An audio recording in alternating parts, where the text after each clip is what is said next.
Hi friends, it's Miss Kim. I hope everybody is doing very well. I would be doing a lot better if I was seeing you guys, but at least you can see us and all the videos that we're making for you. So, can anybody tell me what today is? Yesterday was Wednesday, and tomorrow is Friday, so that makes today Thursday. It is Thursday, April 2nd. We started a new month yesterday. That's pretty exciting. All right, so the book that I'm going to read to you is called The Most Magnificent Thing. This story is written and illustrated by Ashley Spires.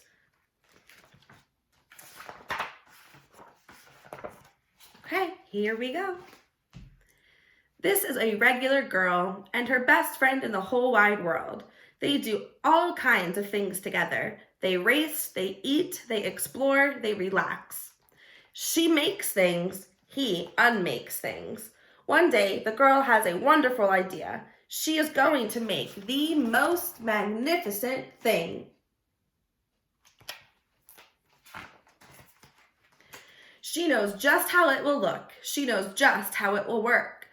And all she has to do is make it. And she makes things all of the time. Easy peasy. First, she hires an assistant. Her assistant is her dog. Next, they gather their supplies. They set up somewhere out of the way and they get to work. I'm not sure, but do you think the middle of the sidewalk is out of the way? I think she's in the way. The girl tinkers and hammers and measures, while her assistant pounces and growls and chews. When she is finished, she steps back to admire her work.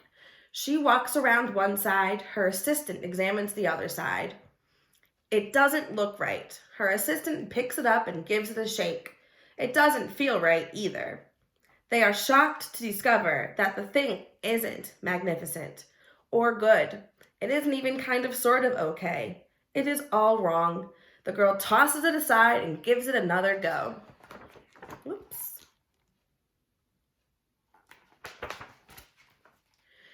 She smooths and wrenches and fiddles. Her assistant circles and tugs and wags. When she is finished, she stands up and takes a long look at it. Her assistant gives it a nudge with his paw. The thing is still wrong. She decides to try again.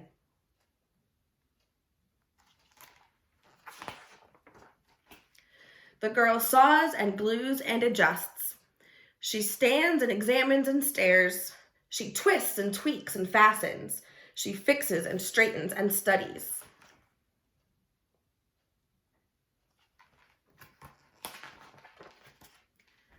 She tries all different ways to make it better. She makes it square, she makes it round, she gives it legs, she adds antenna. She makes it fuzzy, she makes it long, short, rough, smooth, big, small. One even smells of stinky cheese. But none of them are magnificent.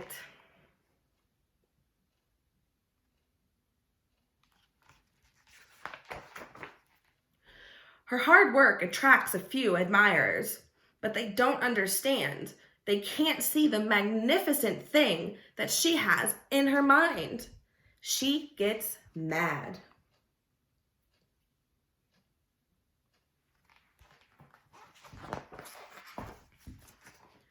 The angrier she gets, the faster she works. She smashes pieces into shapes. She jams parts together. She pummels the little bits in. Her hands feel too big to work, and her brain is too full of all the not right things. If only the thing would just work.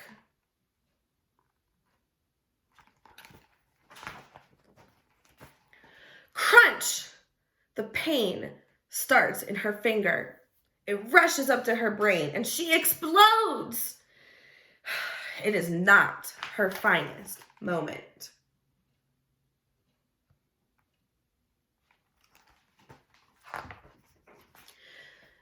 I'm no good at this. I quit, she says.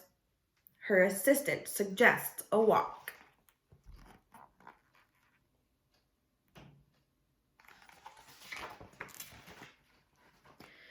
It's not much help at first, but before long, she starts to feel different. Bit by bit, the mad gets pushed out of her head.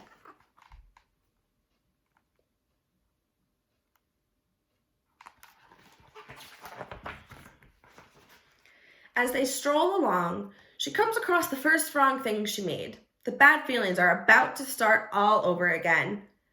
Then she notices something surprising. There are some parts of the wrong things that are really quite right. The bolts on one, the shape of another, the wheel to seat ratio of the next. There are all sorts of parts that she likes.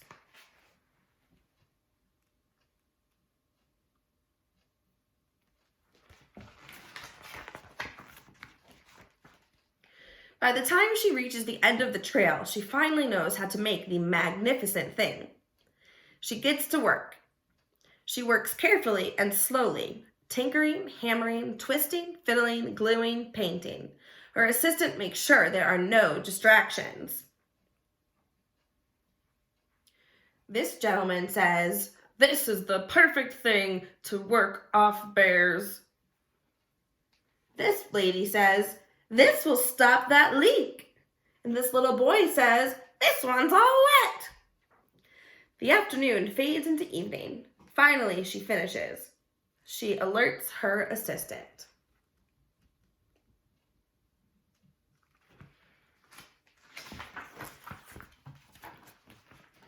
The pair take a good long look. It leans a little to the left, and it's a bit heavier than expected. The color could use a bit of work too, but it's just what she wanted. They climb aboard and take it for a spin. They are not disappointed. It really is the most magnificent thing.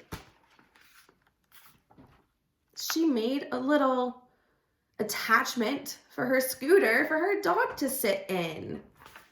That is pretty magnificent. I like this story because it talks about getting frustrated sometimes. Not everything turns out the way we want it to. Sometimes we have to take a break, like she did. She went for a walk. We all need something that helps us cool down when we get upset, angry, mad, or frustrated. I like to take a bubble bath. When I'm upset, it helps me. I do like to go for walks too. It's very, very calming, and you get exercise. So it's important that we all have something that helps us calm down and learn the lesson that sometimes it's okay to get upset. Take a break. Come back to it after you've calmed down and thought about it for a little bit.